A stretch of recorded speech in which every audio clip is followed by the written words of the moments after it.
Honey isn't just sweet, it's timeless. Archaeologists opened King Tutankhamun's tomb and found honey more than 3,000 years old, still golden, still edible. But this immortality isn't magic, it's the result of three invisible defenses working together: dehydration, acidity, and a clever biochemical weapon. Honey is one of only a handful of foods that never spoil under the right conditions, alongside salt, sugar, and white rice. That's why it became a symbol of performance, from the tombs of the pharaohs to jars tucked away in kitchen pantries for decades. Honey's first defense is brutally simple. It dries out invaders. With only about 14 to 18% water, honey is practically a desert compared to most foods. Fresh fruits and vegetables are about 80 to 90% water. Even bread, which you can think of as dry, still carries around 35 to 40%. Against that backdrop, honey is bone dry. The result is powerful osmotic pressure.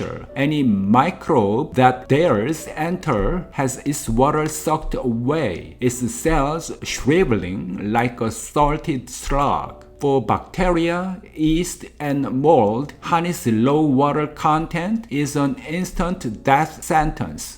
But suppose a microbe could somehow survive that desert-like dryness. It would face a second barrier, acidity. Honey's pH averages around 3.9, more acidic than coffee. That puts it in the same range as most fruits, which fall between pH 3 and 4. Vegetables, on the other hand, are usually milder, at pH 5 to 6.5, and bread sits around 5 to 6. For microbes, that difference is huge. Most thrive best near neutral, around pH 7. Honey's sharp acidity, especially when paired with extreme dryness, throws their metabolism into chaos. Together, these two defenses create a fortress where spoilage simply can't take hold. And honey has a third trick, one that activates only when needed. Bees add an enzyme called glucose oxidase while making honey. Stored in the jar, it sits quietly doing nothing. But if the honey absorbs moisture, or if you spread it on a wound, the enzyme wakes up. It slowly transforms glucose into hydrogen peroxide, the same antiseptic found in your medicine cabinet. This on-demand sterilization system means that even if honey's first defenses are breached, a biochemical weapon arises to restore order. Some honeys go even further, like Manuka honey from New Zealand, which contains extra antimicrobial compounds prized in medicine.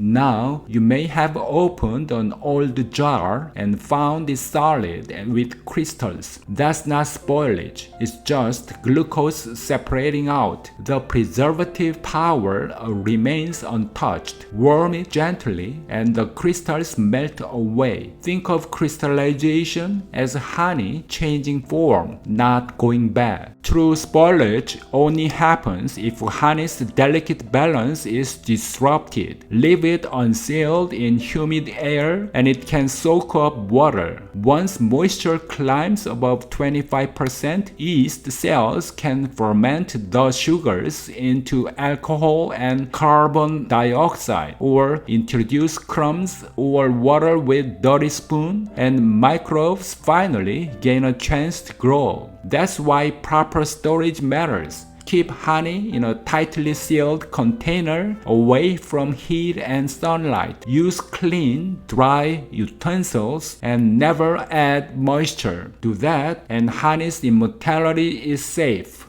Honey's endurance isn't due to one magical property. It's the synergy of three defenses: a physical desert, a chemical shield, and a biochemical weapon. Together, they make honey truly timeless, a sweet, a golden legacy of millions of years of evolution. In a world where most foods spoil in days or weeks, honey stands alone. It was eternal in the tombs of pharaohs, and it will be eternal in your pantry. Thanks for watching. If you found this video helpful, give it a thumbs up and don't forget to subscribe to the channel.